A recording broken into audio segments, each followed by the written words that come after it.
conflict is community anidagi ani sure aduna swice that you are the lali dambi yadi I have one of srakara lenari ni adi loina baki khallaga big brother ki big sister ki role do I koina lawra I koina usai loina state se la yi ko jati kuri ma ga ko ni ro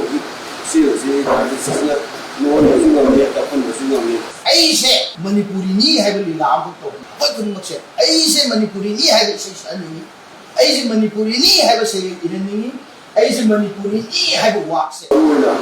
state se la yi ko jati kuri ma ga ko ni ro se se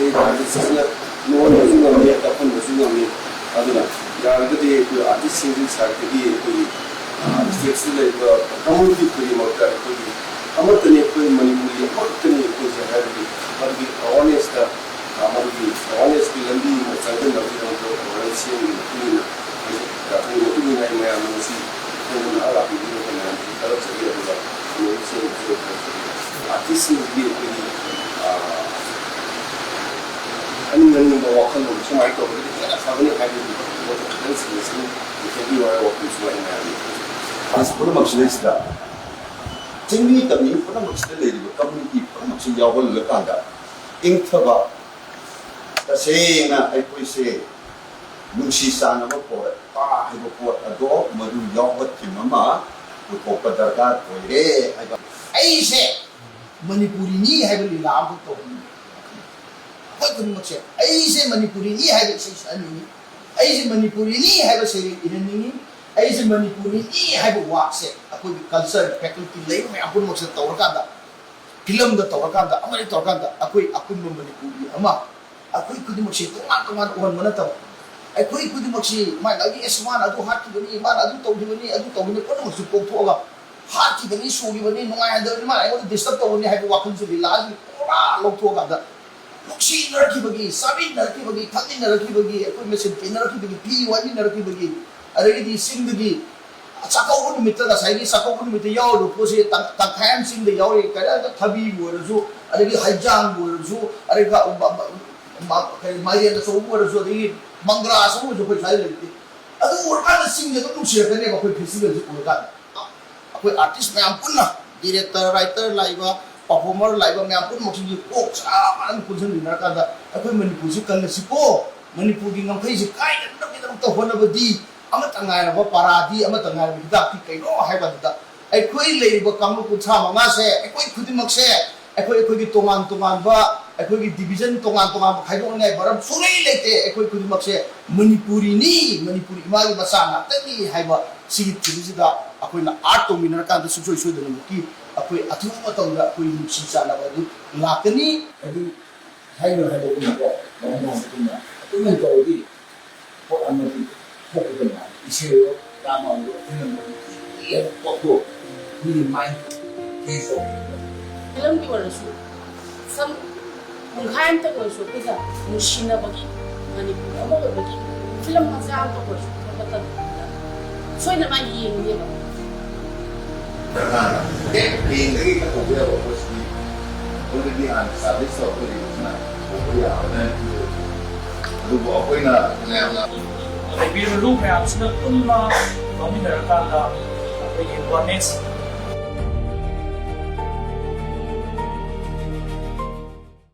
Conflict is community ani sure aduna swice that you are the lali dambi yadi I have one of srakara lenari ni adi loina baki khallaga big brother ki big sister ki role do I koina lawra I koina usai I community ama plak khati de virus Hengeta PWD ga BNJSY ga thabak suba mi sama ga kuni thule ani madi kungining ko khamba yada sakre labi de sigre sama ga kunji kungi kulakpan ning thum singna mi phatabala ani noi thum digela kana Sing la bid la khona kilometer tere du sala asana ko ki masa ti maduda mete sama ga kun kale ba ku ki ko do ai phat jai be ni ngam de sine asana ba ki du mi kun ka ker kun du ga sama ni kun ni sama be ni to then ekta akan ba betam di girang na ko ga sama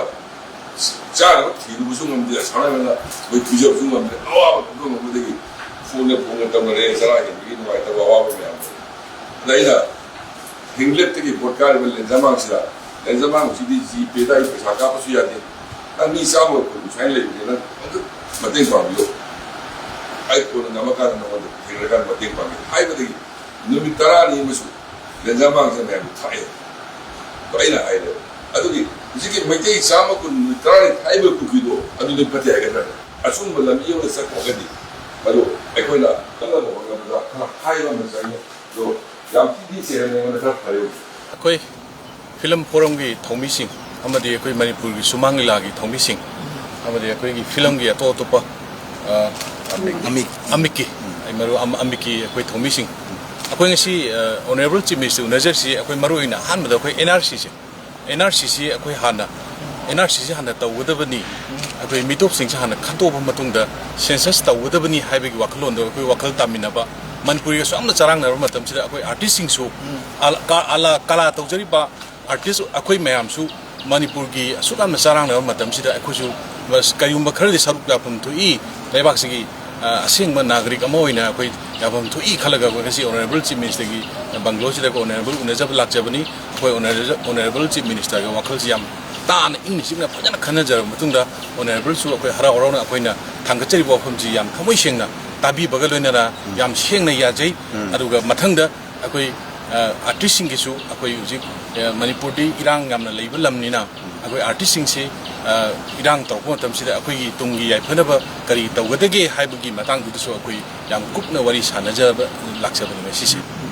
Manipur से अखोइ ma'am तंग पुजन बे दि लेबा कांगलु कुथरा मंगा से अखोइ खुदिमक से मणिपुरी नी अखोइ खुदिमक से मणिपुरी नी हैबी वखलोन ग लोइना ना अखोइ कना खाइदो खाइजन तो खोतो तौदि लेप कांद अखोइ नुक्सी सानना कुमै हराउ तौदना तोंगान लीला तौदना इसै सक्तना तोंगान बा अखोइ खुदिमक से मणिपुर की दमक खल्लगा मणिपुर गमखै